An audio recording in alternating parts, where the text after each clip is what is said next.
Hi, I'm Dr. Jared Gardner, and I'd like to thank my friend Dr. Raj Singh and PathPresenter for inviting me to share some bone and soft tissue pathology cases with you for the pathology review course. Case number one is an example of osteosarcoma. So let me start by showing you a radiograph. So here is a nice classic example of osteosarcoma. They have a wide range actually of radiologic features and microscopic features. So I'm just going to show you a couple classic images here.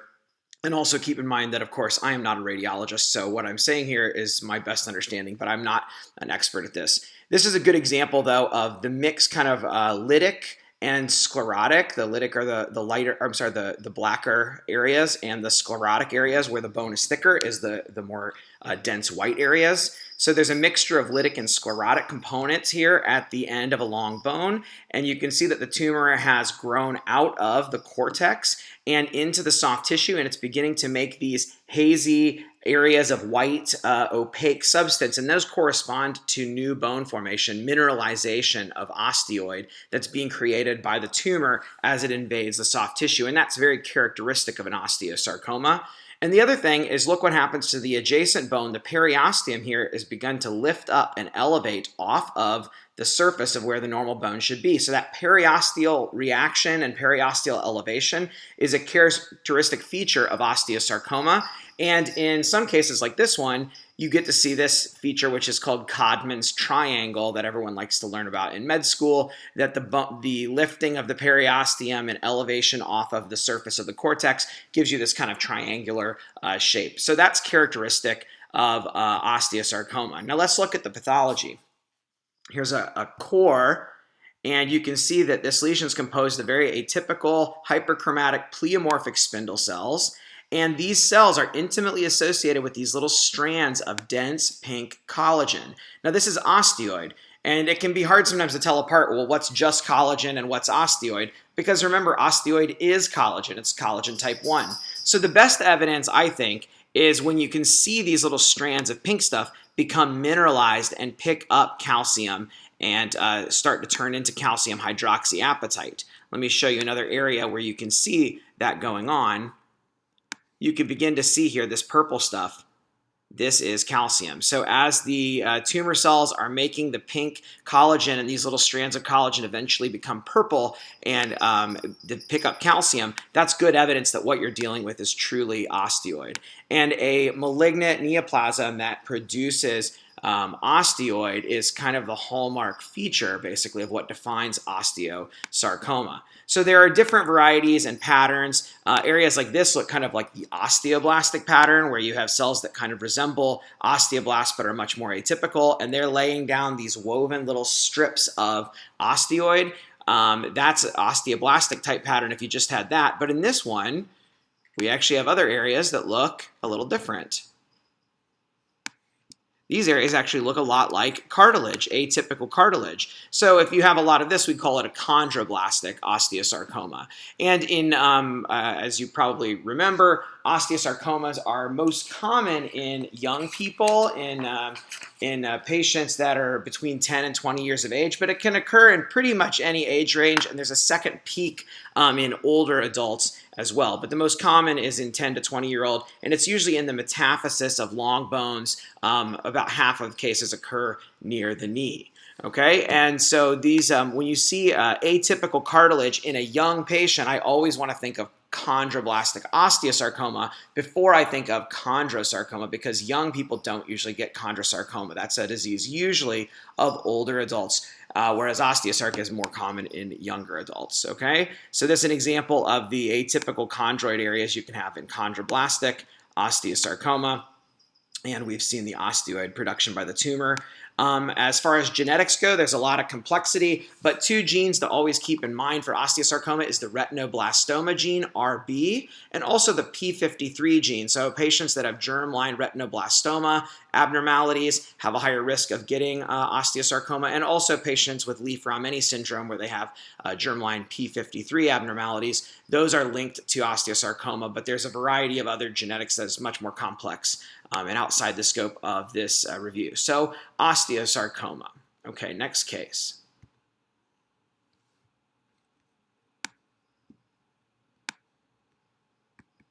So it's a little hard to orient yourself here. We've got this pizza-shaped, wedge of tissue, but this is part of a much bigger lesion. I'll show you a radiograph of a characteristic example. There we go.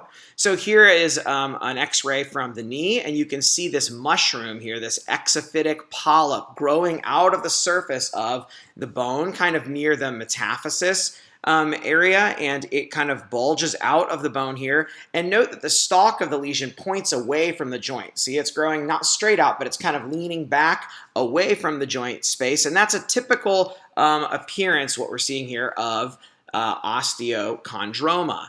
And osteochondromas are these stalk shaped. They're not always as perfectly mushroomed like this. Sometimes they have some weird kind of finger-like shape to them. But radiographically, they're very characteristic. They're a very common bone lesion that's seen in many people.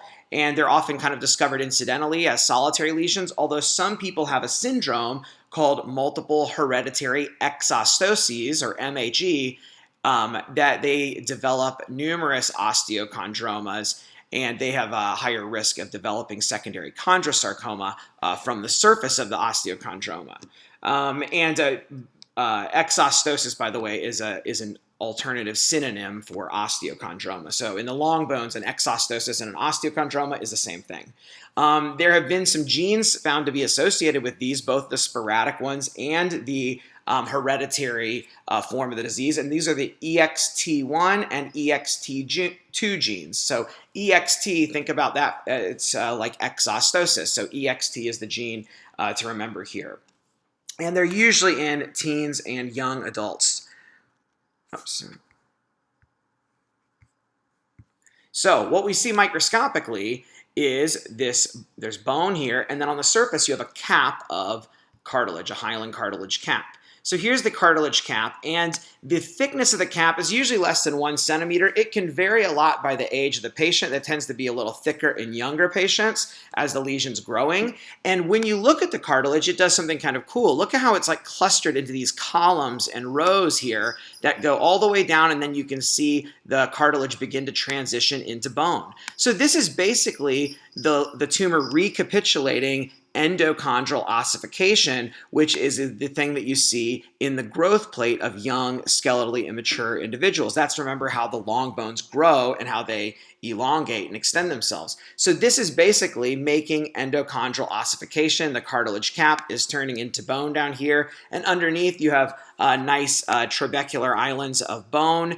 And this marrow space here basically is contiguous with the marrow space in the middle of the underlying bone. If we go back to the radiograph, you can see that the cortex of the bone lifts up and comes right out. So the outside of the stalk is contiguous with the cortex of the bone, and that middle of the stalk is contiguous with the medulla of the bone. So it's like someone just pinched a piece of cortex and pulled it up, and then it grew out into this mushroom shape. So that's kind of cool. Sometimes the bone is nicely organized under here, but other times it gets a little bit more busy and kind of crazy looking. Again, look at the beautiful columns of chondrocytes here, and making these nice rows or columns that are endochondral ossification. Very beautiful. And then down here, though, this one looks a lot more busy, because it's got all sorts of stuff here that looks kind of like cartilage, but it's also getting purple and mineralized. This is basically dying or dead chondroid material from the cap that didn't get resorbed. Sometimes you can see this get kind of trapped into the middle of the stalk, and then it begins to get purple and calcify. So you can have this kind of disorganized necrotic chondroid stuff in the middle of the stalk. Don't let that worry you. Okay, the radiographs obviously are important in all of bone pathology. I should have mentioned that at the start. You got to see the radiographs and know the clinical history for all of pathology, but especially bone pathology. It's so crucial to have good radiographic imaging and clinical information, and putting that together with the microscopic features. So in some osteochondromas, you can see this really nice endochondral ossification. Endochondral pattern of ossification. But in adults, particularly, the cartilage cap can become very thin, and eventually it can actually go almost completely away, and you just get this mushroom of bone sticking out of the surface with almost no cartilage left over on top. So it can really run a range from a very nice cartilage cap like this all the way down to a tiny little thin or even absent one. So it's just good to know that there's a variety of features that you can see there depending on the age of the lesion. Okay, next case. This is an example of osteoid osteoma. And before I show you the path, let me show you the x-ray for this one. Oh, whoops, I forgot to tell you there was another picture I had in here of osteochondroma, and again, really nice example of those columns of chondroblasts.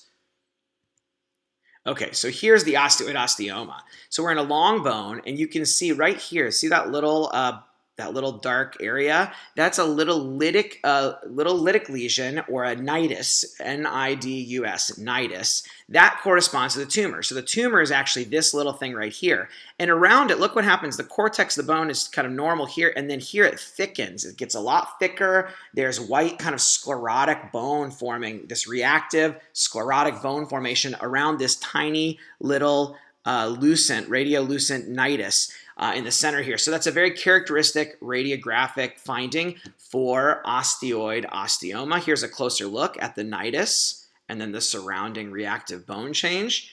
So these are very characteristic radiographically. They're usually very small, less than a centimeter most of the time, and they're usually in kids or young adults between 5 and 25 years of age most commonly. The clinical history is also very important. These are usually painful lesions, and the pain is usually worse at nighttime. And also, the pain is usually relieved by aspirin or nonsteroidal anti-inflammatory drugs. So that all of that clinical and radiographic information make these very classic.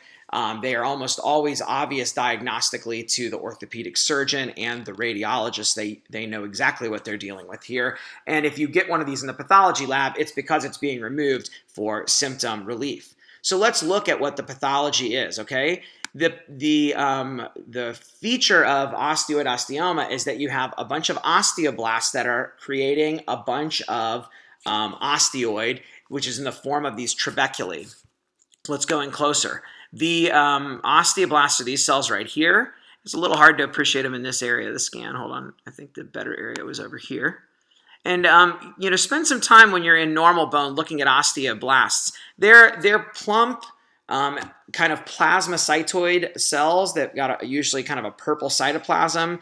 They have round nuclei with punctate central nucleoli. They can look kind of atypical and weird and scary if you're not used to looking at them.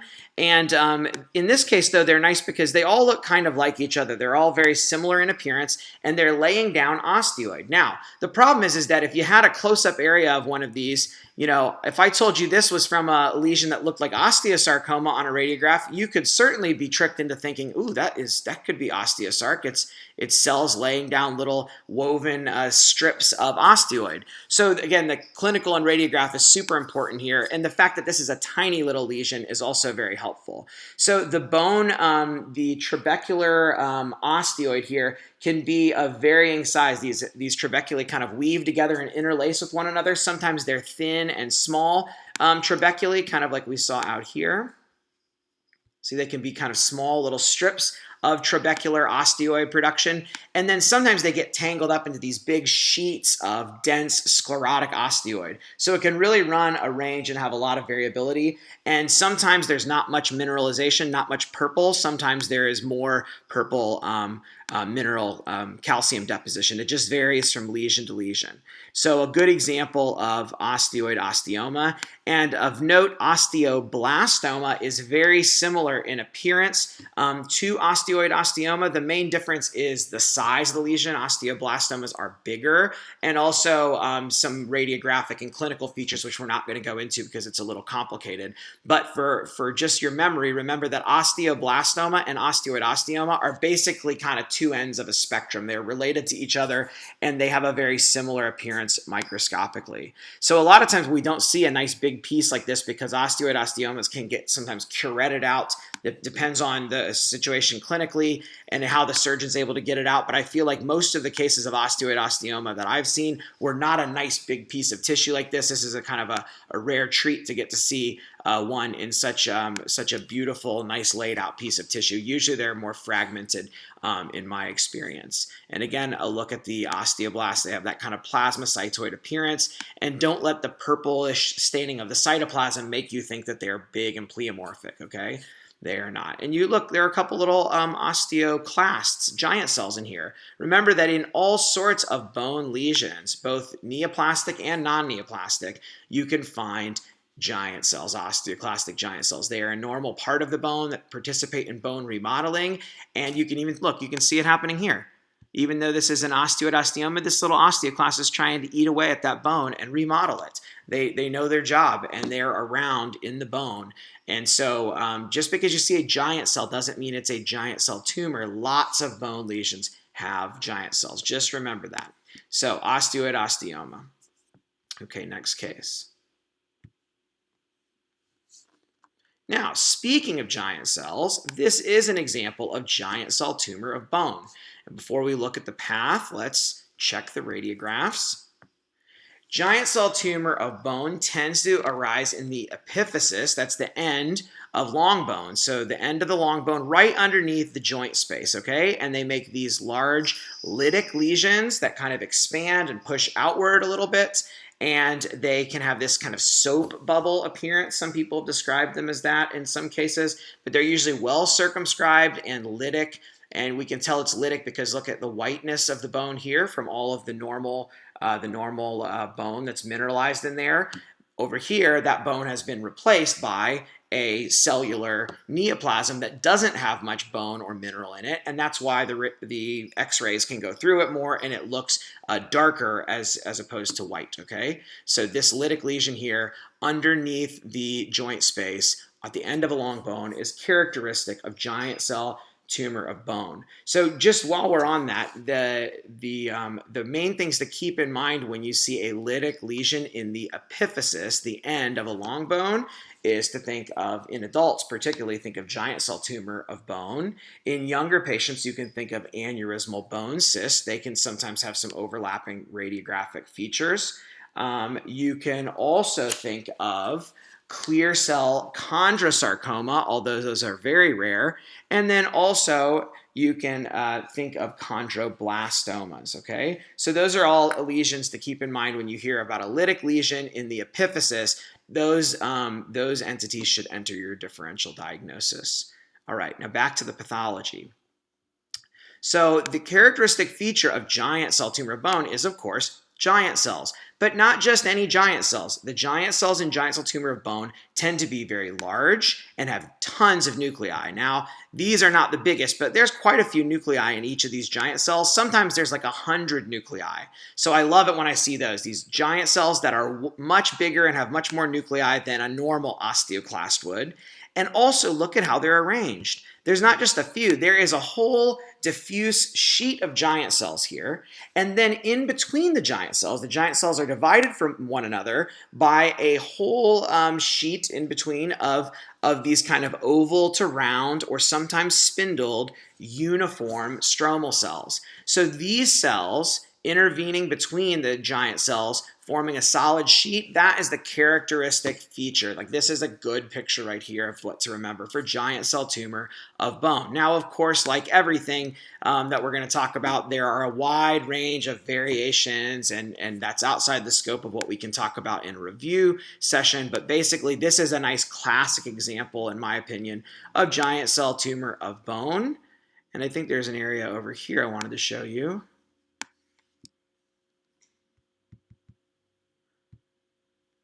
If you look closely at the nuclei of the stromal cells, these kind of oval to round nuclei, and if you look at those and compare them with the features of the giant cell nuclei, they look very similar. These stromal cells look very similar to the nuclei of the giant cells. So that's a very hallmark feature, that the stromal cells in between the giant cells should have very similar nuclei in size, shape, and appearance to the nuclei inside of the giant cell. And there's some debate over what the relationship is between the stromal cells and the osteoclasts, and you can go do some more reading about that. But just remember that these cells here in between are supposed to look like the nuclei of the giant cells. One other thing I'll point out is that giant cell tumor of bone often has aneurysmal bleeding areas. It will get secondary aneurysmal bone cyst formation. So it bleeds into itself and makes these cystic areas with blood. When it does that, you'll see hemorrhage and blood. you'll see hemosiderin, and you'll often see areas that become more fibrotic and have more collagen and become more spindled. So if you look at this area, I mean, there's, like in this field, there's not any giant cells here, right? But it's still giant cell tumor of bone. Now, if you only had this, you would have a hard time making the diagnosis. Obviously, you have to put all of the rest of the pieces together. Here's some of the more typical giant cell tumor. It's just becoming more streamy and spindled and fibrotic in these areas. And in my experience, it seems to do that more often when it's happening next to an area of aneurysmal bone cyst, secondary aneurysmal change, okay? Giant cell tumors sometimes make new bone, but in most of the cases, it's not abundant. I've seen exceptions, but here's some new woven bone being laid down. You can sometimes see little islands of new bone formation inside and around giant cell tumor, but in most cases, classically, it tends to not be very abundant. Usually there's not a lot of new bone formation. Okay, so giant cell tumor of bone with a little bit of a secondary aneurysmal change.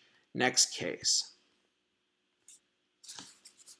Now, we're switching into soft tissue here for a while.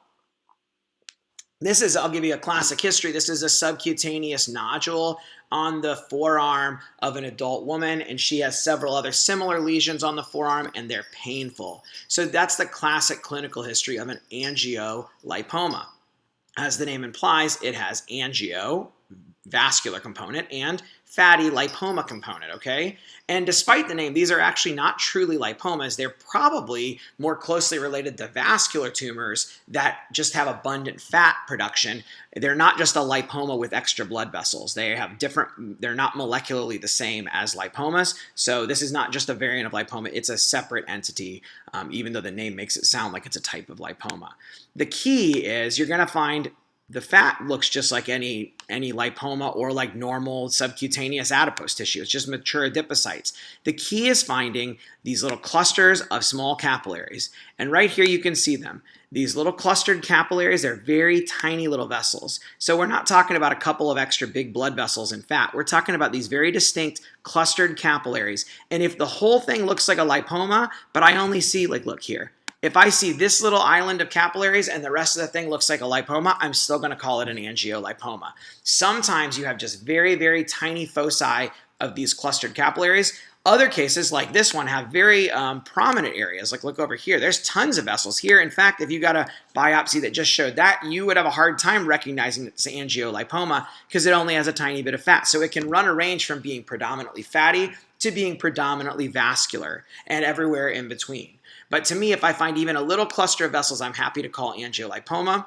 And the very helpful diagnostic feature, let me see, where is it?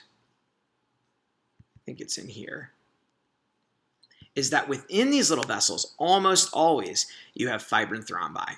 The fibrin thrombi usually look more pink. In this scan, they've come across as more bright red, but they usually have a pink, smudgy appearance that separates them from erythrocytes. And you can see that best under a light microscope on scans. It's a little hard to pick up that refractile quality of blood cells that makes them stand out and look different from actual fibrin thrombus. But these fibrin microthrombi in the lumens of the vessels are so characteristic, and they're present almost 100% of the time in angiolipoma. So capillary vessels, thrombi, mature fat, often painful, often multiple, and often in the subcutis on the forearms of adult women. It doesn't have to be that, but that's the classic scenario. All those things are what you should remember for angiolipoma.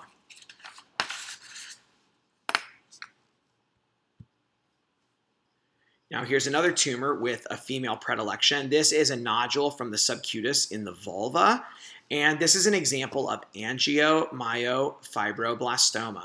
Angiomyofibroblastoma is one of a group of different tumors that tends to occur in the genital region, and sometimes these are collectively referred to as the benign genital stromal tumors. Even though the entities are unrelated, they can have some overlapping microscopic features, which we won't go into today. But the main things to remember about angiomyofibroblastoma, that they usually occur in the vulva, and they are composed of these eosinophilic epithelioid or plump spindle cells. So they have an eosinophilic cytoplasm, oval to round nuclei, and those spindle cells tend to arrange themselves in cords or strands that kind of stretch out throughout the stroma here. These kind of chains, cords, strands that are linear. And the stroma varies from being collagen-rich, even hyalinized and sclerotic sometimes, to being very loose and myxoid or edematous. You can really run a range there. There also has a tendency in these tumors to have dilated ectatic blood vessels, and sometimes the tumor cells will kind of swirl and whirl around these dilated vessels. So eosinophilic, plump spindled to epithelioid cells, cords and chains in a myxoid to hyalinized stroma are the features of angiomyofibroblastoma. Let me show you one of the, oh, there's the area. Really prominent cords. Look at that. These very, very long chains and cords of tumor cells stretched out here in the midst of this edematous kind of background. And then the other thing is that on immunohistochemistry, these cells classically tend to be positive for desmin as well as for estrogen receptor and progesterone receptor. But do keep in mind that ER and PR can be positive in many different neoplasms in the female genital tract. Okay, angiomyofibroblastoma. So next case. This is a nice example of chordoma. Right? So chordomas are tumors that most commonly present in and around the bone at either end of the spine. At the top of the spine where it joins to the cranium, and that's called the clivus, or at the other end, at the inferior end of the spine, at the sacrum. So that's the most common site to see a chordoma is at those areas, and very, very rarely they can occur in bone and soft tissue outside of those areas, but that's extremely rare. It's good to know that it happens though. Here is the classic thing that you're going to see. This is a tumor that usually is multinodular and multilobulated. This one's kind of one big lobule in this particular slide. It's got a very abundant blue myxoid background. And in that myxoid background, you have cords and chains of epithelioid cells. So these are epithelioid cells that are making these little nests, islands, cords, chains that kind of run throughout this myxoid background. Very characteristic. The cytoplasm can be eosinophilic, sometimes it's clear, sometimes you can have more spindling, sometimes they can look kind of rhabdoid. There's a wide range of features that chordoma can show, but cords and chains of epithelioid cells in a myxoid background, chordoma should be right on that differential diagnosis. What else should be on that differential diagnosis? I'll give you a second to think about it. Well, I'll tell you one other thing I think of right away is myoepithelial neoplasm. So mixed tumor, myoepithelioma, myoepithelial carcinoma. They also have a tendency to make cords and chains in a myxoid background. And in fact, historically, there was a tumor called parachordoma that we now think is probably a form of myoepithelioma. It's a myoepithelioma that looks very much like a chordoma.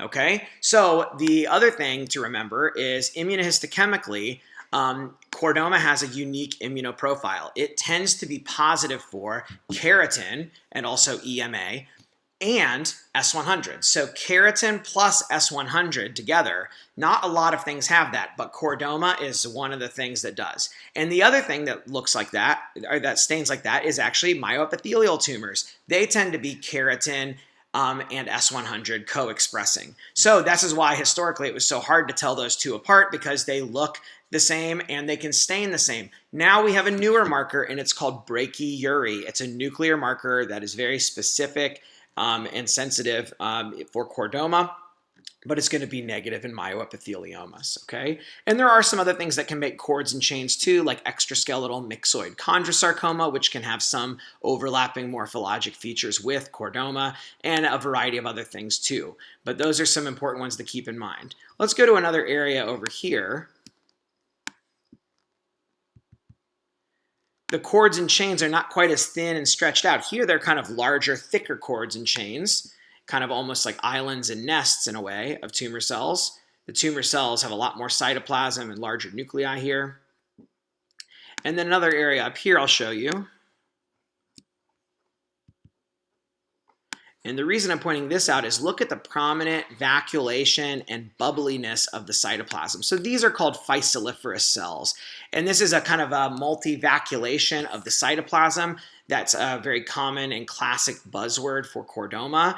I would say that you don't have to see those. Some chordomas don't have really well-formed phyciliferous cells, so it's a good buzzword that people love to talk about, and when you see it, it's great. But I would say to learn chordoma based on the chords and chains and the myxoid background, and don't count on the phyciliferous cells to make the diagnosis for you. When I see them, I'm like, oh, cool, phyciliferous cells, that's nice, and I show my trainees and we talk about it, but I think you need to be able to recognize chordoma without the phyciliferous cells. This is a really good, a lot of this particular example of chordoma, a lot of the cells are single vacuoles, but classically phyciliferous cells are like this right here. They have multiple bubbles, multiple vacuoles in each of the cells. Kind of look a little bit almost like lipoblast or something like that, you know, the multivacuolation. Here's another one. So those are really good classic phyciliferous cells right there. So here's a good example of chordoma. Okay, next case. This is a very nice example of a schwannoma. Schwannomas, everyone learns in med school that they have Verrier bodies, but not all of them have good, well-formed Verrier bodies. This example doesn't, actually, if you look around. So it's important to recognize schwannoma based on all of the other features, not just Verrier bodies. When there's Verrier bodies, it's, okay, great, that's easy, but it's good to know all the other features because sometimes, both in real life and if you're being quizzed by your mentor, you're going to be shown sometimes cases of schwannoma that don't actually have good Verrier bodies, and you need to be able to recognize them. For one thing, at low power, we have a very well-circumscribed tumor that's got a thick, fibrous capsule around the outside. Look at that thick, fibrous layer around the outside. And remember, schwannomas arise from peripheral nerves, and they tend to push outward, and so this has kind of got perinurium here. Usually if you do an EMA stain for perinurial cells, you'll often find a layer of perinurium kind of embedded in this outer capsule. So these kind of grow and push outward from the nerve, and they take that perinurium with it, and then it gets really thickened. Okay, the other thing to remember is that you have hypercellular areas and hypocellular. The hypercellular areas are called Antony A areas, and the hypocellular that are kind of loose and edematous, those are called Antony B. See here, there's very few cells, there's a lot of edema, kind of strands of collagen, kind of fluffy, loose areas, that's Antony B.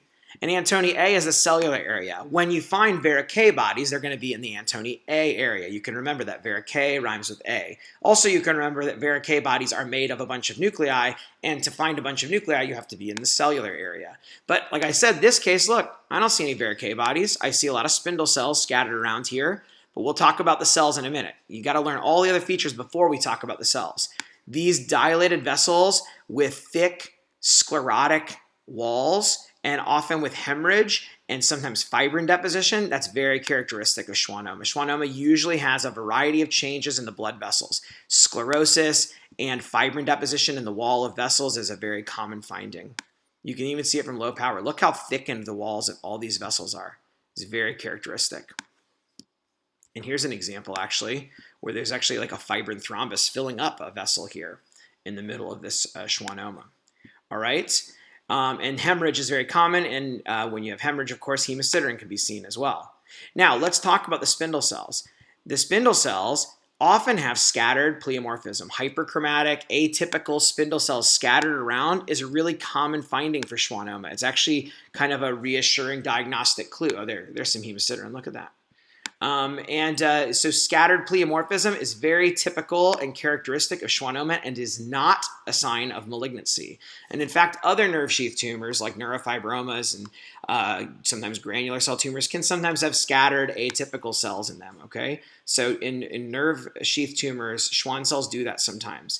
The cells will tend to palisade. So sometimes the palisading is beautiful and lined up perfectly, and those are called Verrier bodies. Other times the palisading is much more subtle, and you just get kind of clumping and clustering of nuclei right next to each other, then some space, and then a few more kind of clumped together. And I know that's really subtle, and I always, my trainees are always like, what? That's not really palisading, but it's important to learn to recognize when you have a few spindle cells lined up with each other. See these? 1, 2, 3, 4, 5, they're lined up.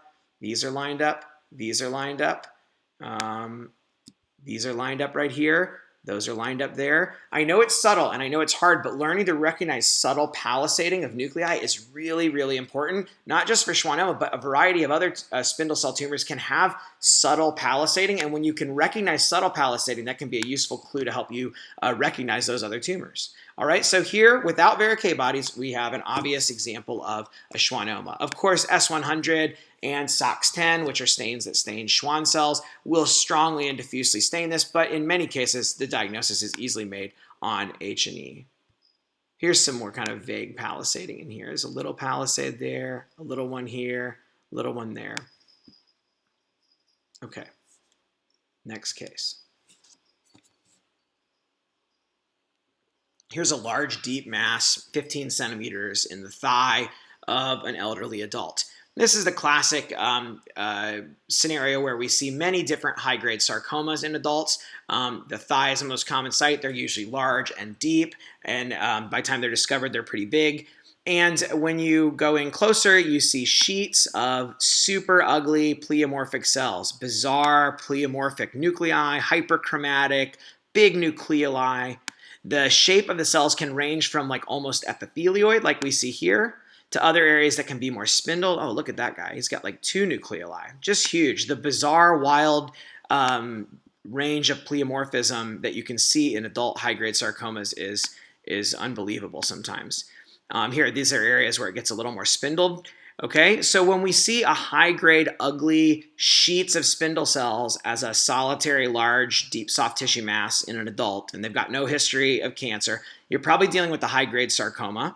And the next step that you can do is you can look, is there anything about this that helps you decide what kind of sarcoma it might be, okay? Are there areas that look like fascicles of eosinophilic cells? Then it might be a leiomyosarcoma.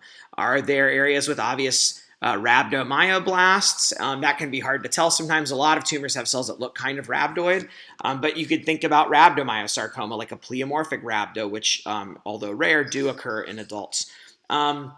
The other thing that you should always look for is, are there lipoblasts present? Pleomorphic lipoblasts in a high-grade sarcoma, that's going to be a pleomorphic liposarcoma.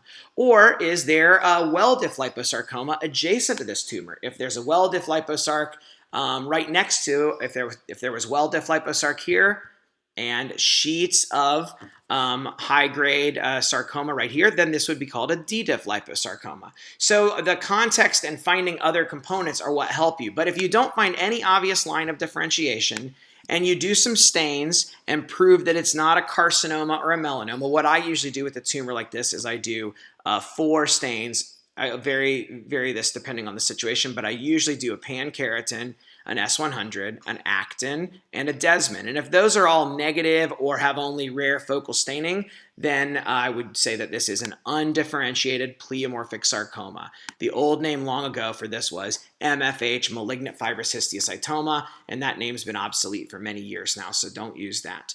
But UPS, or undifferentiated pleomorphic sarcoma, is a high-grade sarcoma that is undifferentiated. That means it has no obvious line of histologic differentiation, either by light microscopy or by immunohistochemistry. Okay, so it's kind of a diagnosis of exclusion. There's no specific marker or molecular test to prove the diagnosis. You just have to rule the other stuff out, okay? And you do that by a combination of the clinical scenario and looking around for other types of cells like we just talked about and doing some immunostains, okay? So this is a good example of UPS, undifferentiated pleomorphic sarcoma. And remember that pleomorphism, as a general rule, is a sign of aneuploidy, multiple random chromosomal gains and losses, okay? So tumors like this are not going to have an easily testable gene because they have abnormal genes, but the genes and the chromosomes are different abnormalities every time. You might have a few extra copies of the long arm of chromosome 3 or extra or loss of chromosome 10. It can vary from case to case, so there's not any specific molecular you can test for. And as another general take-home point, when you see pleomorphism, you're probably not dealing with a translocation sarcoma. Sarcomas that have balanced gene rearrangements or translocations, fusion genes, most of those, there are some exceptions, but most of those have uniform monotonous nuclei. Ewing sarcoma, synovial sarcoma, low-grade fibromyxoid sarcoma, all of those. The cells all look like each other because they all have the same molecular abnormality, and it's a gene fusion. pleomorphism is not usually seen in translocation sarcoma. So I think that's a really useful take-home point that one of my mentors, Dr. Mark Edgar, taught me, and it's been super helpful for me as a soft tissue pathologist. Okay, next case. All right, so this is a very nice example of a solitary fibrous tumor. In the olden days, these were called hemangiopericytomas, and we still use the term sometimes hemangiopericytic vessels for this very unique vascular pattern that we see, but I will point out it is just a vascular pattern, okay? This is the characteristic feature that's seen in many solitary fibrous tumors, is these dilated, branching, staghorn-shaped vessels. But we can see that vascular pattern in a wide range of other tumors. Synovial sarcomas often have vessels like this. Fibrosarcomatous dermatofibrosarcoma protuberans has vessels like this. Many different tumors can have dilated staghorn vessels, okay? Sometimes they're really big branchy vessels like this. Other times you just can have small vessels like that kind of maybe branch once, or maybe they're just dilated and kind of round. So the range of vessels that you can see in a solitary fibrous tumor is pretty broad. It can go from these small dilated ectatic vessels all the way up to these huge ones like this, okay? The other thing is there's cellularity here. There's sheets of spindle cells in this area, and in these areas, there's a lot less cellularity. Look, it's more pink and less blue. So there's more cellularity here. Over here, there's more collagen and less cells, fewer cells. So that range of cellular with hypocellular sclerotic zones and the presence of dilated vessels from low power, we haven't even gone in close yet, but from low power, those things should make you think of solitary fibrous tumor. Oh, and I meant to point out at the beginning, hemangiopericytoma, I believe, is still used in the central nervous system. I leave that to the neuropathologist to comment on.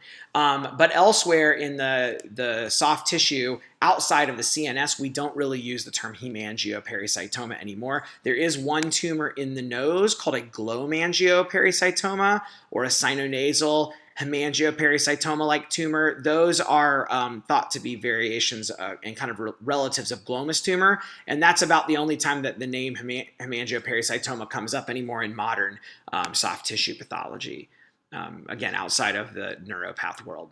Okay, so the cells, let's go closer.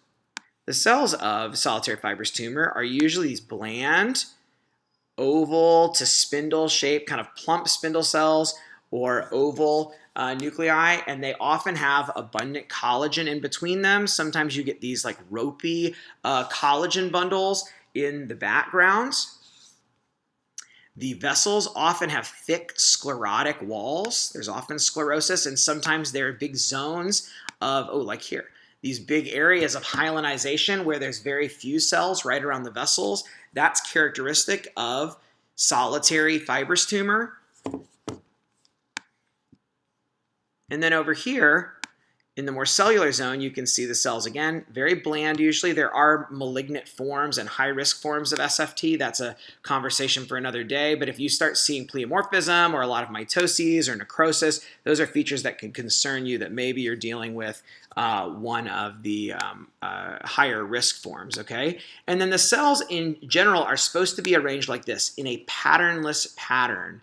I believe it was Dr. Stout in the early 1900s who described the patternless pattern, and these cells are just kind of haphazardly arranged. Sometimes you can see them in kind of short fascicles or areas that look almost like a touch story form or a bit palisaded. See, like here, these cells are kind of lining up. So sometimes there is a little pattern, but usually they're kind of just kind of thrown together and swirling around here randomly with the collagen and the dilated vessels. Solitary fibrous tumor is classically positive for CD34, and I will point out to you that CD34 is positive in many different fibroblastic tumors, okay? So it is not a specific marker. You have to use it with a great deal of caution. It can be very helpful because it's a very sensitive marker for some things, but it's not specific. It can be seen in DFSP, in solitary fibrous tumor, in spindle cell lipoma, and on and on and on, and also in vascular tumors too.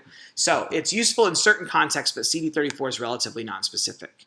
The other thing is that solitary fibrous tumors have a translocation that produces them. It's the NAB2 STAT6 translocation, and this is one of those times where, for kind of a complicated reason, the fish looking for that gene fusion doesn't always work perfectly, and the immunostain actually works really well. So in these tumors, I don't send for molecular. If I need to do something to confirm the diagnosis, I order a STAT6, STAT6, STAT6 immunostain, and it's a beautiful, very nice, strong nuclear marker that will stain these, and it's relatively sensitive and specific so far for solitary fibrous tumors. So STAT6 is the marker to remember for solitary fibrous tumor. Okay, I think that's the end of part 1. Let's go over to the cases in part 2. All right. This is an example of epithelioid sarcoma. You can see where in or near the hands or feet, this is thick acral skin. It's got a thick stratum corneum, and it's got a nice stratum lucidum, that little pale pink band there, which you only see in acral skin or in skin that's been rubbed or scratched. And then down here in the dermis and subcutis, you've got a multinodular tumor. There's multiple nodules and lobules of tumor invading down. There's a lot of fibrosis in the backgrounds. Some of the nodules have zones of necrosis in the center. And although this particular case doesn't really do it, some cases of epithelioid sarcoma can closely mimic deep granuloma annulare or rheumatoid nodule. They can have that necrobiotic, palisaded necrobiotic granuloma appearance. This one obviously is much more cellular, and I don't think anyone would have trouble confusing these, but it's important to remember though that sometimes they can look like rheumatoid nodule, and obviously mistaking epithelioid sarcoma for rheumatoid nodule or vice versa would be a disastrous mistake. Here's an area of necrosis right here, tumor cell necrosis. Let's go up to the top though.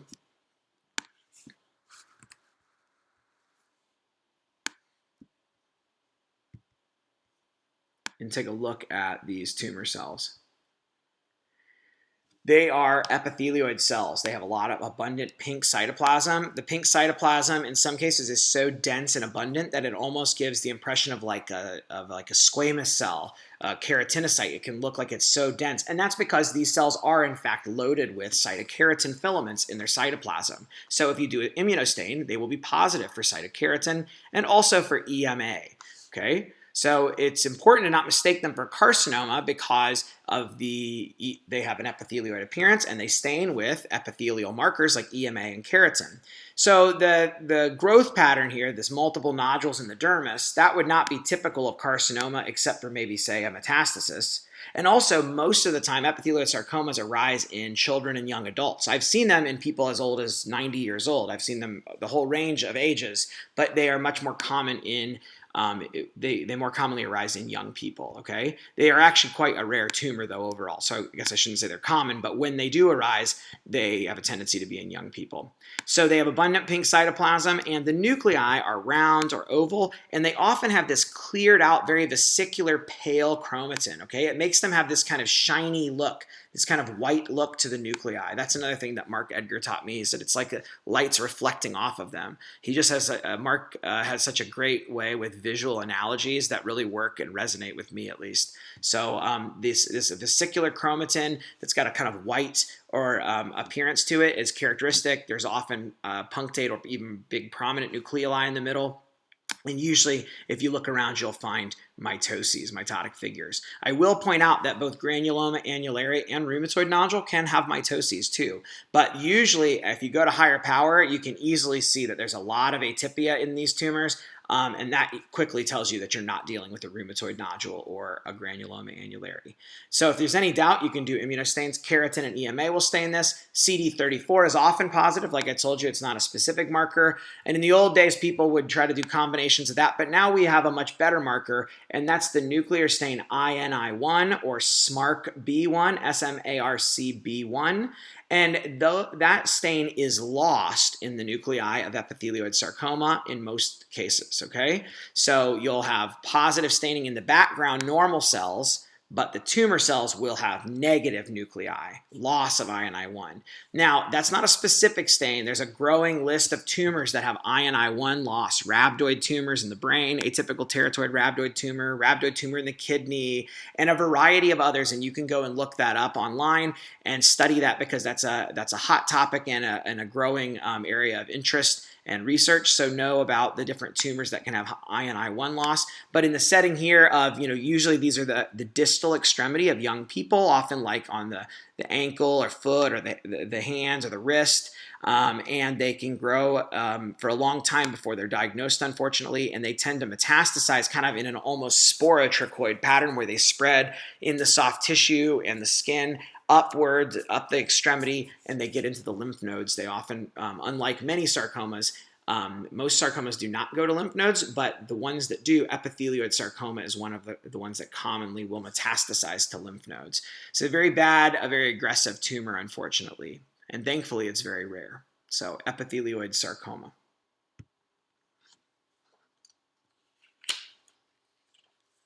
This is a nodule in the subcutis, and it's got a loose kind of bluish myxoid or edematous appearance. The cells are spaced out from each other by this background that's edematous and myxoid. The lesion's composed of bland but kind of plump spindle cells with kind of a purple amphiphilic cytoplasm. That's really characteristic of myofibroblasts. Myofibroblasts usually have this kind of plump appearance with a purple kind of cytoplasm. Okay, so these are myofibroblasts that are spaced out with edema and myxoid background. They're scattered erythrocytes, red blood cells, and hemorrhage. You can sometimes see a proliferation of small blood vessels. There can be areas that are more cellular. Mitoses are present. So this is nodular fasciitis. So mitosis here. Let's go over to the other piece.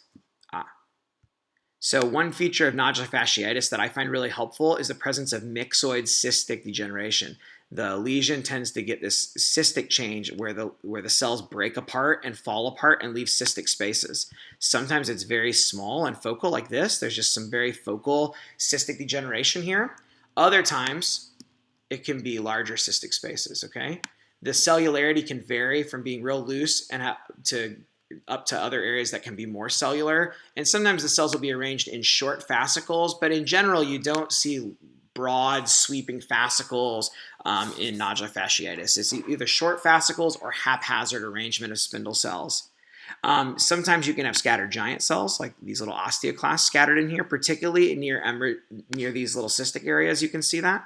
And in older lesions, you can see sclerosis and keloidal collagen bundles. These often are on the extremities of young adults. They often are painful and arise quickly, like in the period of 1 month. And most of the time, they're 3 centimeters or smaller. You don't want to call something nodular fasciitis if it's a 10-centimeter lesion, okay? You're almost certainly going to be wrong. And the other thing that people like to talk about is this tissue culture arrangement of the myofibroblasts. So this is like analogous to the way cells in a culture dish grow in a laboratory. I've never done cell culture, so I've never seen that in real life, just pictures. But what I find more helpful is to think of this as loose, kind of feathery arrangement. The cells become more plump.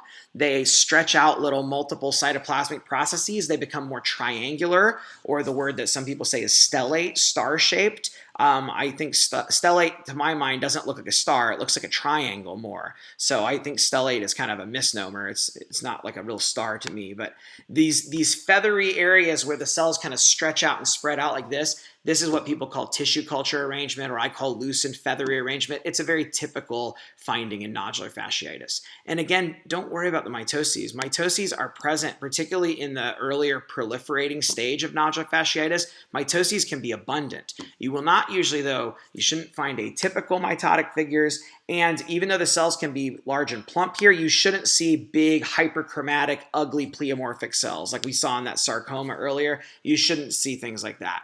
Okay, so if you see pleomorphism and really marked atypia or atypical mites, then maybe you're dealing with something different and not nodular fasciitis. But this is a really nice typical example of nodular fasciitis. Sometimes it can have areas that resemble granulation tissue, and I feel like granulation tissue, which is composed of myofibroblasts, have a lot of overlap morphologically with fasciitis. And sometimes I'll say that something has a fasciitis-like appearance, and that can encompass all of the different members of the fasciitis family, as well as a range of reactive tissue changes. It's really important to be able to recognize this pattern, though, so that you don't mistake it for malignancy. Nodular Nodular fasciitis is benign. It used to be thought to be a reactive lesion, but now there's evidence actually that it is probably a neoplasm because many cases have MYH9 USP6 gene fusion. So we don't usually need to test for that in real life, but that's a good thing to know about. I don't usually use that fish in my practice, but it has been shown to be positive in many cases of nodular fasciitis, which suggests that maybe this is an unusual form of neoplasm. And these are benign tumors, and they sometimes even go away on their own. Other times they are treated with simple excision, but the patients have a good outcome. Now, this is an example. Ignore the label here. It says nodular fasciitis, but actually we're dealing with a special variation of nodular fasciitis. So this does have all the features of nodular fasciitis. We got beautiful example of myxoid cystic degeneration. This is just really, really classic and nice. Perfect. So there's the cystic degeneration. Also, it's a small lesion. And look, it's arising right. This is nice. You don't always see this, but it's arising right off of the fascia. This band of dense, regular connective tissue here is fascia. Tendon would look the same way. It just depends where you're located in the body. Sometimes you don't see the fascia next to nodular fasciitis because the lesion is pushed up into the subcutis and the surgeon didn't go all the way down to the fascia when they took it out.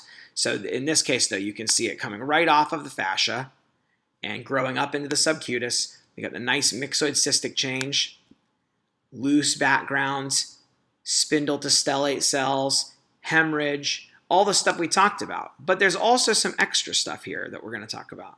Look at these big, plump, round cells that have large, round nuclei and prominent nucleoli. They look like little eyeballs staring back at us. Kind of scary looking, huh? So these have been called ganglion-like cells. They look kind of like the ganglion cells you see in a nerve ganglion, but in this case, they're actually a variation of fibroblast or myofibroblast, and they're just scattered around here in a lesion that otherwise looks like nodular fasciitis. When you see a bunch of these ganglion-like cells in a lesion that looks like nodular fasciitis, we call it proliferative fasciitis. Or if you put this down in the skeletal muscle, you could call it proliferative myositis. It's the same kind of substance, just different name that we give it based on where it's localized. But if it's in the subcutis or at the fascia level, you can call it proliferative fasciitis. In either case, it's a benign process, so the name that we give it is not super important. It's just to know that this is benign. And it's really important here because these cells look scary. And again, you see these big cells with big nucleoli like that. And then you see mitoses like right there. Look, there's a mitosis. There's this double eyeball staring back at us. How do we know this is not a sarcoma? Well, I'll tell you, the thing that helps me the most is a few things. One, the ganglion-like cells are scattered and spaced out from each other. They're not in a big cellular sheet, okay? Although actually in pediatric cases of proliferative fasciitis and proliferative myositis, sometimes they can get kind of cellular, and those are a little scary, but outside the scope of what we're talking about today. So I like the fact that the ganglion-like cells are scattered and spaced out from each other in a loose myxoid background. I like the fact that elsewhere you have all these other features that are just like what you'd see in nodular fasciitis, spindle to stellate myofibroblast, hemorrhage, the myxoid cystic degeneration, the small size of the lesion, all of that stuff. So seeing the scattered ganglion cells in the background of nodular fasciitis, that's what helps reassure me that what we're dealing with here is just proliferative fasciitis and not some sort of malignancy. But it's really important, and it's an easy mistake to make if you don't recognize this lesion. So burn that into your mind. This is proliferative fasciitis. Now, let's go back to bone for a second. This is an example of aneurysmal bone cyst. And I wanted to talk about it here because, surprisingly, it seems like there may be some sort of relationship between aneurysmal bone cyst and nodular fasciitis. I mean, they're clearly different things. This arises in the bone, and it does have a lot of features that are different, but it has many cases of ABC have a fusion of the USP6 gene. And they also tend to have some areas that have a fasciitis-like appearance. So I think it's helpful to show them together to remember that. Usually these are lytic, balloon-like lesions that kind of expand the cortex of the bone and push and blow outwards into the soft tissue. They have a relatively characteristic radiographic appearance much of the time, so the radiologists usually know that's what they're dealing with. If you do a CT or an MRI, you'll see fluid levels. I don't have images of that prepared to show you, but those are kind of some of the buzzwords. They can occur, they're usually in young patients. The majority occur before 20 years of age, but I've seen them in adults also. And they can occur in a wide variety of bones. You know, many bone tumors have specific bones they occur in, but aneurysmal bone cysts can occur in lots of different bones. So let's talk about what we're going to see here. And this is a really good example because it's a nice big piece that's relatively intact. The aneurysmal bone cyst is a multi-loculated cystic lesion filled with blood. When we get it and process it, a lot of the blood will wash out and leave these open, empty cystic spaces. Sometimes, depending on how fragmented the specimen is, you may see just these little cyst walls here, but not see actual intact cysts. So that's okay. This is a good one to learn on because we can show what all of the features are when it's all arranged together. But it's also good to recognize when you just get some strips of stuff like this that, oh yeah, that could fit nicely for aneurysmal bone cyst. So blood-filled cystic spaces, again, the blood's often washed out, but you'll often find hemosiderin and little pockets of hemorrhage retained. The walls of the cystic space are composed of kind of loose, fibrous tissue with a kind of edematous background, kind of resembling granulation tissue or fasciitis, actually. See how they kind of look like myofibroblasts that are loose and spindled, and then there's some dense collagen in the background. Here's some hemosiderin. Okay, the space is not really lined by any true lining. It's kind of a pseudocystic space. And what you'll often see in these walls is there's loose stuff like this, but also some very dense collagen that's sclerotic and sometimes actually true osteoid. See here, you can tell that this is osteoid. It's beginning to make bone.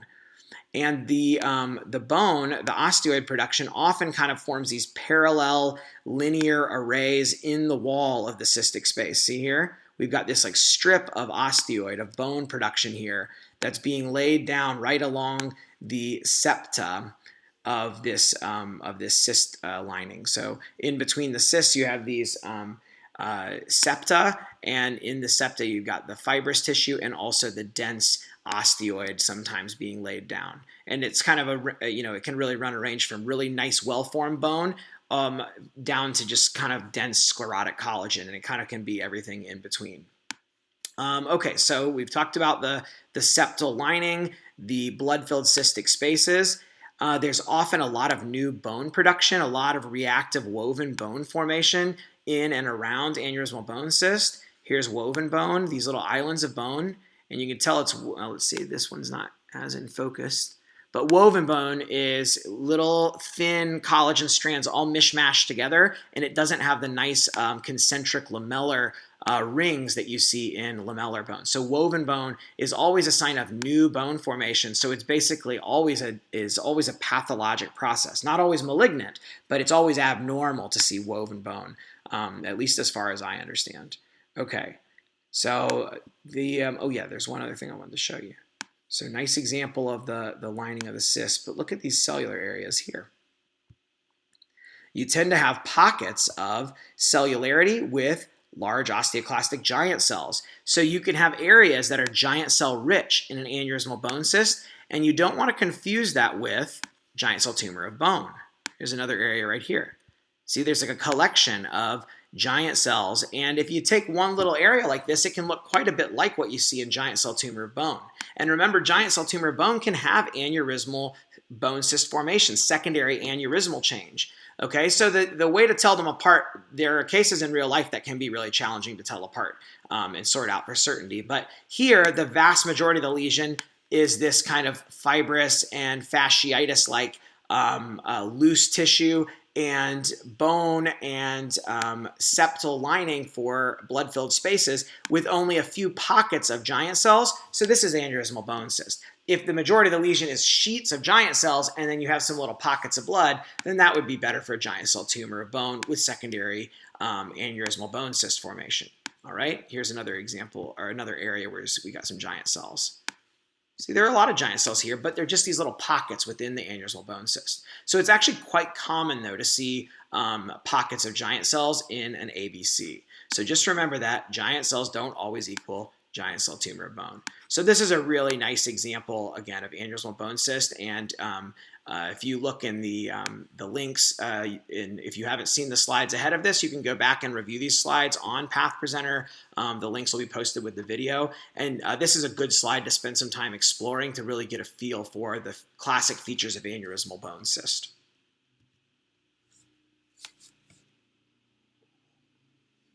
Now we're dealing here with something from the bottom of the foot.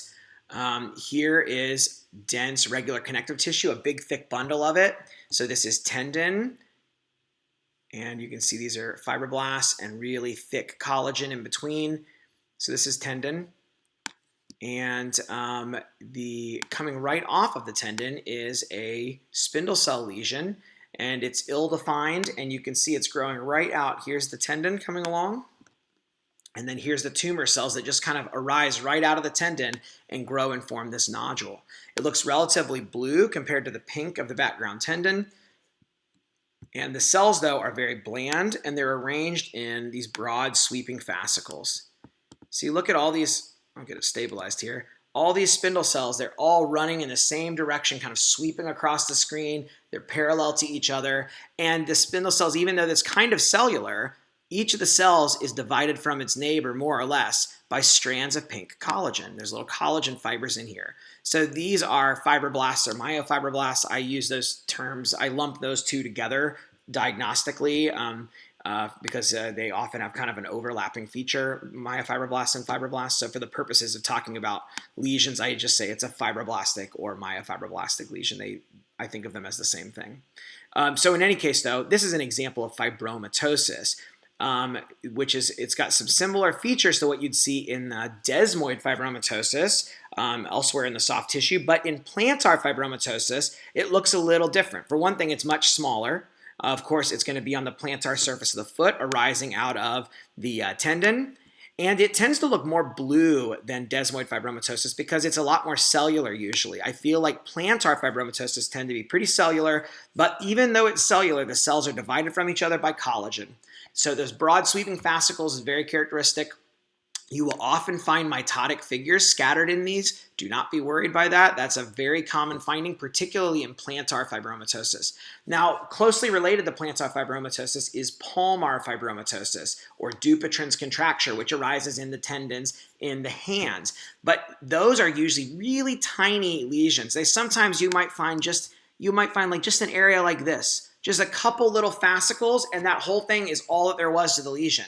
But it's enough to pull on the tendon and make a trigger finger, so they go ahead and they may surgically treat that to release the trigger finger. So I find that plantar fibromatosis is much bigger, much more cellular, more blue appearing because there's more nuclei, often has some mitoses, when you compare it or contrast it with the palmar fibromatosis counterpart. And of course, desmoid fibromatosis in soft tissue also has broad sweeping fascicles, but it's much bigger and deeper, and is even though it's similar in appearance to plantar and palmar fibromatosis, really kind of a separate disease in the way that it behaves. And so should be thought of separately. But one thing that does need to be noted is that even though we don't usually need immunostains to recognize these tumors most of the time, classically what you should know is that there's nuclear expression of beta-catenin. So beta-catenin nuclear staining can be seen in desmoid fibromatoses and also in palmar and plantar fibromatoses. Now molecularly, there's a difference in the way that this works, and it's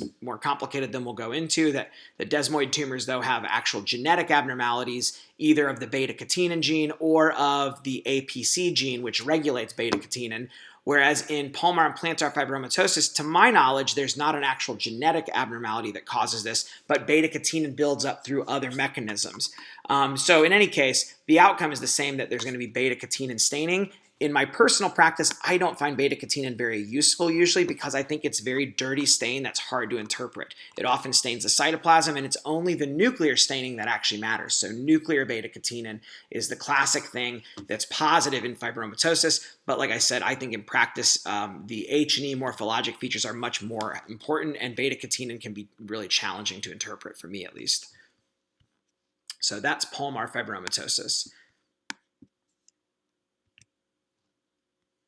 Okay, here we've got a large, deep thigh mass again, and we go down to higher power, and we can see it's composed of super ugly, nasty pleomorphic spindle cells. arranged in these diffuse sheets here. So it looks, their areas like this look just like undifferentiated pleomorphic sarcoma, okay? But in this case, when we look around, we find that there are some cells that have a line of differentiation. There's a dipacitic differentiation here, as is evidenced by these cells, which are pleomorphic lipoblasts. So pleomorphic lipoblasts have ugly pleomorphic nuclei, and they have clear, sharply circumscribed vacuoles of varying size. Sometimes they're small, like this. We can't see the nucleus here because it's out of the plane of section probably, but sometimes multiple small vacuoles, sometimes bigger ones, but they're white. It means they're clear, empty. They were filled with lipid that washed out during processing. They indent and push into the nucleus oftentimes, and they're nice and sharply circumscribed. So here is a variety of different pleomorphic lipoblasts. Here's one right here with tiny little vacuoles.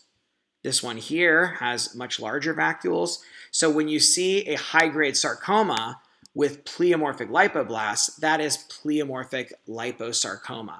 Now, dedifferentiated liposarcoma is also high grade, but the majority of those do not have lipoblasts. They are liposarcomas because they arise from well-diff liposarcoma as a precursor lesion. There is a small subset of D-diff liposarcs can have lipoblast, but as a general rule, what I tell my residents is if you see a high-grade sarcoma with lipoblast, especially if you're in the extremities, the arms, the legs, almost certainly what you're dealing with is a pleomorphic liposarcoma, and usually D-diff lacks this, although if you're in the retroperitoneum, which is the much more common site for D-diff liposarc and a very rare site for pleomorphic liposarc, if you're in the retroperitoneum and you see a high-grade sarcoma with some lipoblast, then more likely you're actually probably dealing with a D-diff liposarc that's breaking the rule and having some lipoblasts. And you can use MDM2 testing, which is usually going to be negative in pleomorphic liposarcoma, although there have been very rare exceptions to that, but it's going to be positive in D-diff liposarcoma. So that's a little bit out of the spectrum of what we're talking about. Look at how huge that cell is. I would say that in my experience, and I've seen a lot of different sarcomas, pleomorphic liposarcoma has some of the wildest, most bizarre pleomorphic atypia in the entire spectrum of human malignancy. These just enormously ugly, crazy looking cells. I mean, look how even that cell is bad, but this cell's like 10 times bigger than that. It's just nuts. It's crazy. So super bizarre and ugly cells, and you can see more and more different variations of lipoblasts. Some cases of pleomorphic liposarc have tons of lipoblasts, sometimes even sheets of them, whereas other cases, you might have to look through the whole tumor, you may only find a few. So it really can vary a lot. There's a lot of variability. You can have myxoid change in the background of a pleomorphic liposarc. In fact, pretty much all liposarcoma variants can have some myxoid background. So just because it's a liposarc with some myxoid change doesn't mean it's myxoid liposarcoma. Remember, those are translocation sarcomas. I don't have an example to show you today, but they should not have pleomorphism like this, okay? So this is a pleomorphic liposarc that actually has some myxoid background change as a secondary feature. All right. I don't know the history on this one for sure, but I think that what we're dealing with is a nodule in the vulva or vagina, because we have it'd be either the labia minora or the vagina. I suspect because what we have here is squamous mucosa. It's got those vacuolated glycogenated cells up top, and it lacks a granular layer and a stratum corneum. And down underneath it, we've got numerous small bundles of smooth muscle. So that's why I would suspect that this is probably from the vulva or vagina. And then what we have over here is a nodule.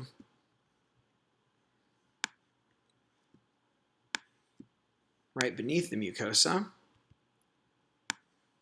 And the cells have kind of oval to round nuclei with fine chromatin and a tiny little punctate nucleolus, and abundant eosinophilic cytoplasm that has a granular appearance. It's kind of hard to appreciate on this scan, but it's kind of a grainy, granular appearance. The other thing it has are these little blobs that kind of have a crack around them that separates them from the rest of the cytoplasm. These are called pustulo-ovoid bodies. So this is a classic example of granular cell tumor. Granular cell tumors have this granular cytoplasm. They tend to have cytoplasm merging with each other, so they have a syncytial appearance. And it's like all these cells are sharing the same cytoplasm. You can't easily see where one cell ends and the next cell begins, usually in granular cell tumor. Okay, the little pustulo-ovoid bodies are quite helpful. And the other thing that's not shown in this case, but usually, at least when they occur in the skin, you often have trickling of the tumor in between the adjacent dermal collagen bundles. Sometimes it can even infiltrate down into skeletal muscle when it arises in the extremities. But in this case, it's actually kind of a circumscribed example, but oftentimes they're infiltrative at the edges, and that's normal. The other thing to point out is the reason that the cytoplasm is so granular is because these cells are loaded with phagolysosomes. And there's a marker, an immunostain marker, that stains phagolysosomes. That's CD68. So we often talk about CD68 as though it's a specific histiocyte marker, but that's not true. It stains pretty much any cell that has phagolysosomes in it, which of course histiocytes do, but so do granular cell tumors. So the classic staining for granular cell tumor is strong expression of CD68 and S100, because these are nerve sheath tumors. They're just an unusual variation of nerve sheath tumor. So S100 and CD68 positive. PAS is often going to stain these granules. In all honesty, most of the time these are diagnosable, I think, by just H&E. If you really need something, an S100 will easily solve the problem for you. So granular cell tumor. A couple things to point out. The most common sites for granular cell tumor are the tongue is, I think, the most common site, actually. And then I've also seen them in the anogenital area and also in the extremities. They can kind of occur in a wide range of areas. But the oral mucosa, particularly the tongue, is an important site to remember. And the reason that's important to keep this in mind is there's something that granular cell tumor tends to do. It tends to make the epidermis or the mucosa over top of it grow. And sometimes this growth can be really dramatically infiltrative looking. It can look malignant and what we call pseudoepitheliomatous hyperplasia. And so what can happen is the granular cell tumor can cause the mucosa or the epidermis to grow in a way that makes it get misdiagnosed as squamous cell carcinoma. So these cells are kind of more plump and large, and they can look kind of atypical. And like I said, sometimes it can really have a pseudo-infiltrative appearance. So the key is if you see the biopsy of something you think is squamous cell carcinoma, particularly on the tongue, look down here in the submucosal spaces between the islands of keratinocytes and see if you can find some granular cells. Because if you do, you should back way off from calling something squamous cell carcinoma. So I've seen examples where granular cell tumor has made very dramatic squamous changes that really resembled carcinoma, and I've heard of examples where it's caused misdiagnosis that was really problematic. So not every granular cell tumor does this, but it's an important phenomenon to know about, that it can happen, and you don't want to make the mistake of calling it squamous cell carcinoma. Okay. Oh, the other thing I'll point out is, remember, these are nerve sheath tumors. Perineural involvement by granular cell tumor is present in like 90% of cases. I can't remember if this case has one, but oh, here's an example of that kind of trickling, almost infiltrative appearance of the granular cell tumor at the periphery. Totally normal, benign finding, is common in granular cell tumor. But if you see granular cell tumor wrapping around nerves, that does not mean it's malignant, okay? That is a normal finding, just like a schwannoma arises from a nerve, just like neurofibromas often have involvement of a nerve, so do granular cell tumors, because they are neural tumors, and it's there in like 80 or 90% of cases, okay? So don't worry about that. There are rare examples of malignant granular cell tumor, and you can go and look that up on PubMed, and there's some real nice papers that explain the features of those, but they're rare and outside the scope of what we're going to talk about today. So granular cell tumor. All right. So here we're dealing with a tumor that's in the peritoneal cavity of a young boy. And it's extending back into the retroperitoneum. In this case, you can see we've got an adrenal gland right here. And this is a small round blue cell tumor. You can see it's made of round blue cells, kind of uniform in their appearance. And the way the round blue cells, there's a long list of malignant round blue cell tumors, and it's good to learn about those. Sometimes there are some diagnostic clues microscopically. Other times you have to use immunohistochemistry and molecular to sort them out. But this is one of those cases that has a very distinct appearance. In this case, the most important thing is that the round blue cells are arranged in these little islands or nests almost that are surrounded by this desmoplastic, fibrous, and vascularized stroma that divides the blue cells into these little nests and islands.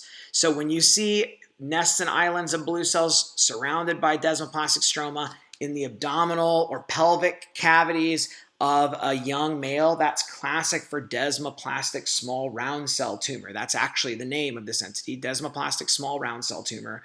It has a strong male predominance, usually young adults or kids, and in the abdominal peritoneal area or the pelvis. Unfortunately, these are very bad aggressive tumors, but they have a very distinct appearance because of their growth pattern. I would say the one other thing that I can sometimes consider is the solid variant of alveolar rhabdomyosarcoma can look a good bit like this because you can have these nodules of small round blue cells that are divided by fibrous stroma forming these kind of septations. So do keep that in mind.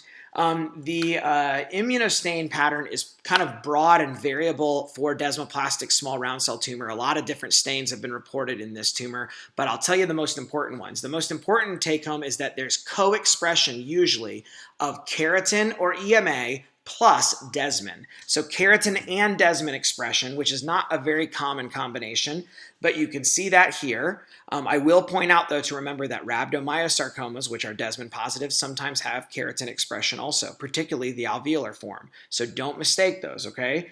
Keratin and EMA expression, co-expression with desmin.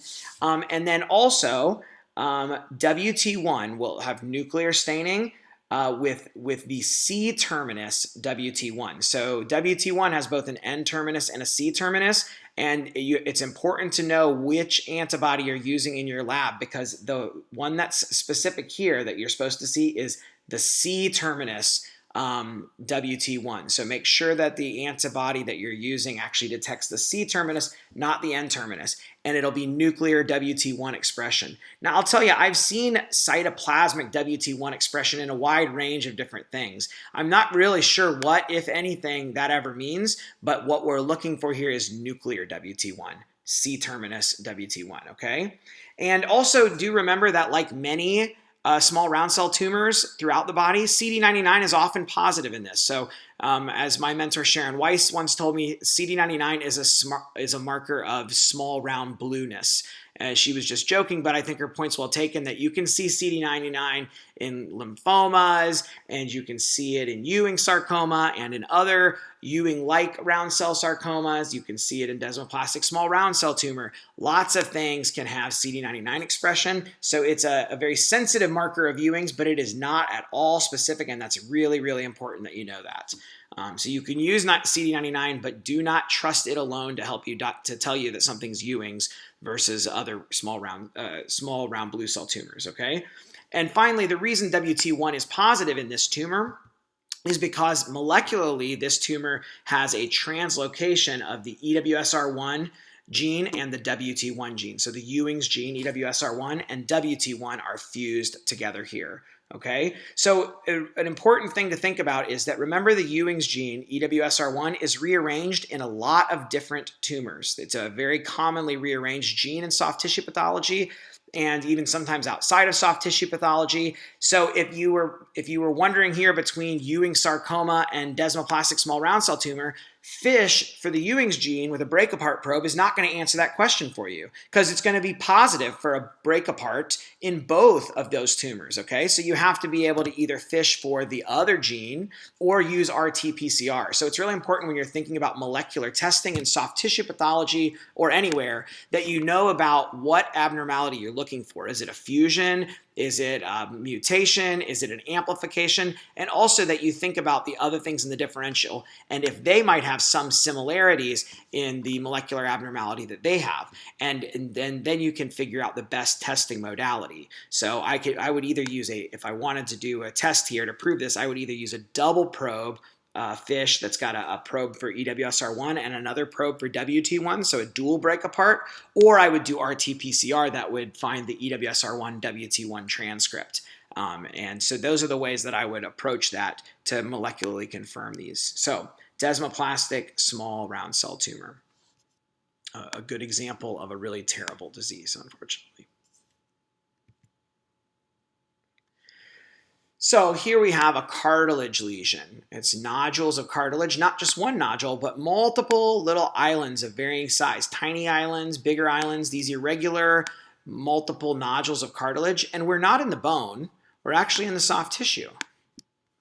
So you can't see it here, but we're right next to a joint space, the synovial space. This is an example of synovial chondromatosis. It's a metaplastic process where you get islands of cartilage, multiple islands of cartilage in the soft tissue directly adjacent to a synovial line space, either a joint space or the synovial space that surrounds the tendon sheaths in some of the tendons. So I've seen this in the wrist, I've seen it in the knee, it can be seen in a variety of different joints. The features can vary depending on how long the lesion's been there, okay? But usually the most helpful thing is that you get these multiple islands of hyaline cartilage of varying size. And when you look within the islands, there is a tendency for the chondrocytes to be clustered together into these little groups. They're like in these little tiny clustered groups that are spaced out from each other.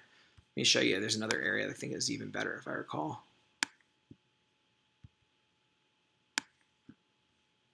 Yeah, there you go. These little tiny clusters of chondrocytes. So that's a pretty characteristic feature to me, that you see those little clustering of chondrocytes, you see multiple islands of cartilage, and usually there's a variable amount of calcification, okay? So there's often calcium deposition in these, and that allows them to be seen on an x-ray. And the older and more chronic the lesion is, the more calcification they tend to pick up over time. So sometimes they can be extensively calcified, and other times they can have only minimal calcification. So on an x-ray, they often see lots of little foci of calcification in the soft tissue around the joint, and so they have a characteristic appearance. So really here in the soft tissue is a very characteristic example of this. The one main differential you might think of would be like a chondroma of soft tissue, which is kind of like the soft tissue counterpart of an enchondroma, which is what you'd call a single benign cartilage lesion in bone. But chondroma of soft tissue usually is a single nodule of cartilage. You know, it's a solitary lesion, not multiple little islands like this. And also the fact that this is right next to the synovial line joint space is a characteristic helpful feature to making this diagnosis. Sometimes these little islands can break loose and get into the joint space and form loose bodies too. So you can see that. Oh, here's a nice example of the little clustering or cloning of the chondrocytes here in these cartilage islands. Really, really nice classic example of synovial chondromatosis. All right. This is an example of a plexiform neurofibroma from a patient with neurofibromatosis type 1. Okay, here is the nerve. You can see the nerve is kind of tangled and twisted around, and we're seeing multiple cross sections through it. It's massively expanded, much larger than it should be, because what happens is the pre-existing nerves get filled up with the neurofibroma contents. It just kind of packs the nerve like a sausage and just expands the outer perineurium as it fills the nerve. The cells, of course, are going to be bland spindle cells that have kind of a buckled or bent or crooked shape, or some people like to say wavy, although I don't really love that term. And I have on my YouTube channel, I have a whole long video about neurofibromas and neurofibromatosis type 1 if you're interested in learning more.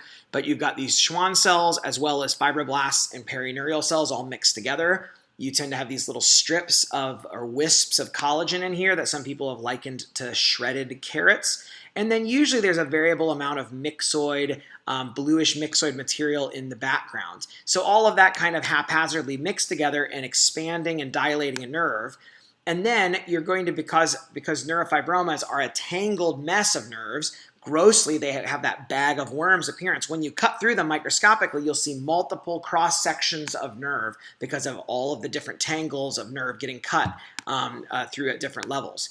So multinodularity like this is characteristic of plexiform neurofibroma, but I will point out that you should never call something an outright plexiform neurofibroma if you don't know for sure that it had a bag of worms appearance grossly, or the patient has known NF1. And the reason is that if you call something a plexiform neurofibroma, you are giving the patient neurofibromatosis. Basically, this one diagnosis is essentially labeling the person for life with NF1, which is a bad disease that has a risk of being passed on to the children, which has a risk of giving you malignant transformation into MPNST. It's a big problem to give someone NF1 if they don't really have it. So you want to make sure this patient had known NF1, so no problem here, okay? So we've got the distended nerves, multiple nodules, and also something I often see in the context of NF1 particularly is that plexiform neurofibromas often have areas of diffuse neurofibroma. That is this kind of trickling, intervening neurofibroma that trickles into the adipose tissue and wraps around normal structures. You often have plexiform and diffuse neurofibroma coexisting with one another. And that's what's going on here. There's kind of some background diffuse neurofibroma, and then there's plexiform neurofibroma here. And I don't think this particular example has it, unless I've forgotten or recalled incorrectly. But in neurofibromas, I told you, just like in schwannomas, neurofibromas can have scattered hyperchromatic atypia. Sometimes it can be pretty big atypical cells, and I particularly see that more often, it seems, in patients with NF1. They tend to have more of that scattered degenerative atypia, and sometimes that can cause concern for, is this transformation into sarcoma, MPNST? And there's again, I've got videos about that on my YouTube channel because it's a really complex topic. So in any case, this is a good example of a plexiform NF from an NF1 patient. Okay, and finally, this is a spindle cell lipoma. These lesions often arise in men, and they're usually in the subcutis, and the most common site is the posterior neck or upper back shoulder region of middle-aged older adult men. But as Dr. Jennifer Coe and Stephen Billings and colleagues from Cleveland Clinic nicely described, definitely a subset of spindle cell lipomas can arise in women. And when they do arise in women, they tend to arise in unusual sites, not like the back of the neck or the upper back shoulder region. So it's good to keep that in mind, that even though these are definitely much more common in men, women can also get them, and sometimes get them in strange locations. So spindle cell lipoma has a wide range of features, but the main things that you're usually going to see are mature adipose cells, fat cells, bland spindle cells that kind of almost have a neural look. They look a lot like kind of the cells of neurofibroma, I think. And then the background is a mixture of collagen, usually kind of strands or ropey bundles of collagen, and usually some degree of myxoid change. Sometimes there's extensive myxoid change that makes these lesions almost look like myxoma. Other times the myxoid change is limited, but I find the myxoid change to be a very helpful clue for the diagnosis of spindle cell lipoma. But when it's abundant, I find that it often confuses pathologists. I've seen many cases sent in for consult because people were confused by why there was so much blue myxoid background. It's a common finding in spindle cell lipoma. So you're going to have variable amounts of those. Some cases, I have a lot of fat and only a little bit of the spindle cell and the ropey collagen. Other cases have almost no fat or even none at all, and those are the Dr. Billings, again, is like a published authority on spindle cell lipoma, and he and Andrew Fulp wrote a paper together in the past about low fat and fat-free variants of spindle cell lipoma, so you can go check that out on PubMed, that sometimes these lesions don't have any fat, because again, even though the name says lipoma, these are not lipomas molecularly. They have different findings. They tend to have abnormalities or loss of the long arms of chromosome 13 or 16. So 13q or 16q loss. And they tend to usually have, because of that, a loss of one of the copies of the retinoblastoma gene, RB1. So if you do an RB1 stain on a spindle cell lipoma, oftentimes you'll find negative nuclear staining, loss of nuclear RB1 staining. Or you could do FISH and it would show one copy of the RB1 gene instead of the two copies, which would be normal. So that's not every spindle cell lipoma, but it can be a helpful clue if you're having a really challenging case. Most of the time, these are easy to recognize on H&E. The spindle cells are bland usually, unless you have a pleomorphic lipoma, which is on a spectrum with spindle cell lipoma, and they can have these big pleomorphic cells that are hyperchromatic and have wreath-like multinucleation. I don't have one to show you today, but I'll have to do another video in the future on that. The spindle cells sometimes palisade. Sometimes it's very subtle palisading, and other times it can be very dramatic. And usually you're going to find some little mast cells floating around in the background. See, look, here's palisading. There's 4 guys right alongside each other. Or girls. I don't know if they're guys or girls here. And then look, those spindle cells, they're lined up with each other. Dr. Weiss would tell me these are parallel arrays, which is, I think, a nice fancy way to say it. But I think of them as little tiny attempts at palisading. And oftentimes it's very subtle. But if you see, the reason I bring this up is because the kind of vague palisading and the fact that some of the nuclei can look kind of bent or buckled like that makes you think of a nerve sheath tumor. So if you think something looks like a neural tumor and you do S100 and it's negative, you should think of spindle cell lipoma as a possibility, because I think that a lot of times they kind of look like a neural tumor, but S100 will be negative in the spindle cells. These are probably actually fibroblastic tumors that just grow fat with them or grow into the surrounding fat. Again, rather than actually true fatty tumors. Here's some examples of the rope-like collagen bundles. Very nice. These are going to usually be CD34 positive, okay? Like I told you, many different fibroblastic tumors can have CD34 expression. So I think most of the time these are diagnosable on H&E, but if you wanted to do something, CD34 can stain these. S100 might stain the mature fat cells. You know, depending on your clone, you'll see variable amounts of S100 staining in any sort of mature fat, but the spindle cells should be negative for S100 in spindle cell lipoma, okay?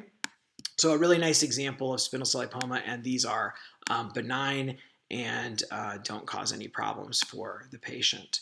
So I think that brings us to the end. I hope that that's been useful to you. I know it was a long, grueling trek through 21 bone and soft tissue cases, but I hope that it helps you to better understand them. Thanks so much for watching.